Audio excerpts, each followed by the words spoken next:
तहरीक इंसाफ की शरंगेज एहतजाज के बाद मुज़ाकरात की पेशकश हुकूमत और इत्तेहादी अरकान ने आड़े हाथों ले लिया। शहरी रहमान ने कहा कि अब PTI के फैज़याब होने का वक्त गुजर चुका है। उन्होंने जो 9 मई को किया वो किसी जमात ने नहीं किया। तलाल चौधरी ने तहरीक इंसाफ की तरफ से मुज़ाकरात को ड्रामा करार दे दिया।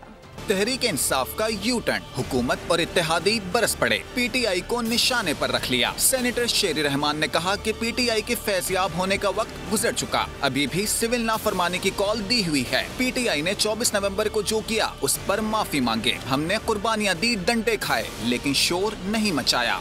आपने रियासत पर अटैक किया है, एक नहीं बहुत सारे मॉन्यूमेंट्स। आप तो माफी तो आप मांगे मेरे भाई, खुदारा हमसे माफिया किस मुंह से आप मंगवा रहे हैं? हमारे यहाँ शहादत हुई हुई, तो इसको इतना लाइटली ना लें, इस मुल्क को इतना लाइटली ना लें। इसका इस्तेकाम एक टिपिंग पॉइंट पे आप ले आए थे। सेनेटर तलाल चौधरी ने तहरीक इंसाफ की मुज़ाकरात की पेशकश को ड्रामा करार दे दिया। कोई एक बात दिखा दें जो PTI ने मफाहमत के लिए की हो। बोले अगर 26वीं तरमीम ना होती तो ये बगावत कामयाब हो जाती। फैज हमीद को बचाने के लिए ये मुज़ाकरात की बात कर रहे हैं।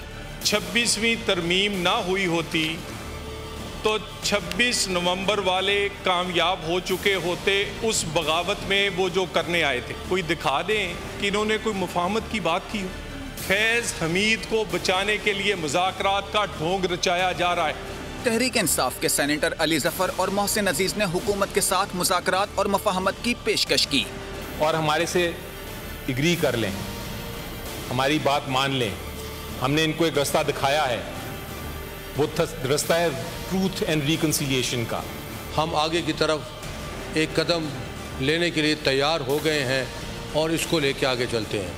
हम अगर चाहते हैं कि पाकिस्तान को एक इकोनॉमिकली स्ट्रेंथन करें, जो कि ज़रूरत है।